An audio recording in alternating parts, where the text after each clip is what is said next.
Hello guys, இந்த மாதிரி Oh ஆளுங்க பார்த்தாலே man, வெறுப்பா தாங்க I இருந்துச்சு. should have யாரை finished பத்தி those deep பேசுறேன்னு fried chicken கேட்டீங்கன்னா, wings இந்த from last பேனல் night. ஹேக்கர்ஸை பற்றி தான் பேசிட்டு இருக்கேன். Start.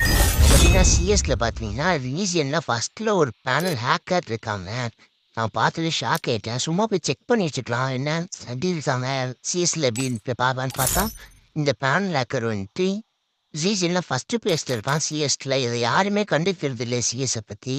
இந்த இடத்துல பாருங்க வெறும் 21 லெவலில் தான் இருக்கிறாப்புல. ஆனால் பார்த்தா இது ரீஜனில் ஃபஸ்ட்டில் இருக்கிறாங்க. எப்படிங்க வெறும் 28 லெவல் தான், நான் ரீஜனில் ஃபஸ்ட்டில் இருக்கிறோம். அவர் பிளேயர் மாதிரியும் பார்த்தா தெரியல. பார்த்தா அதே போட்டிருக்கான் ட்ரஸ்டட் பேனல் அண்டு ஐடி சேதன்ட்டு அவன் நம்பர் வேற கொடுத்துருக்கான். முடிஞ்ச அளவுக்கு அவனோட ஐடி போயிட்டு ரிப்போர்ட் அடிங்க. இவனும் அதே மாதிரி தான், இன்னும் ஒரு பேனல் ஆக்டர் தான் நினைக்கிறேன். செகண்ட் பெஸ்ட்டில் இருக்கிறான். முடிஞ்ச அளவுக்கு இவங்க 2 பேரோட ஐடியும் போயிட்டு ரிப்போர்ட் அடித்து பேனலில் சீக்கிரமாக ஒழிக்கிறதுக்கு பாருங்க. நிறைய யூடியூபர்ஸ் ஆல்ரெடி ட்ரை பண்ணிட்டு இருக்காங்க பேனலில் இது பண்ணுறதுக்கு. அதேமாரி நம்மளும் கொஞ்சமாக சப்போர்ட் பண்ணோம் அவங்களுக்கு. அதுக்காக தான் இந்த வீடியோ போடுறேன்.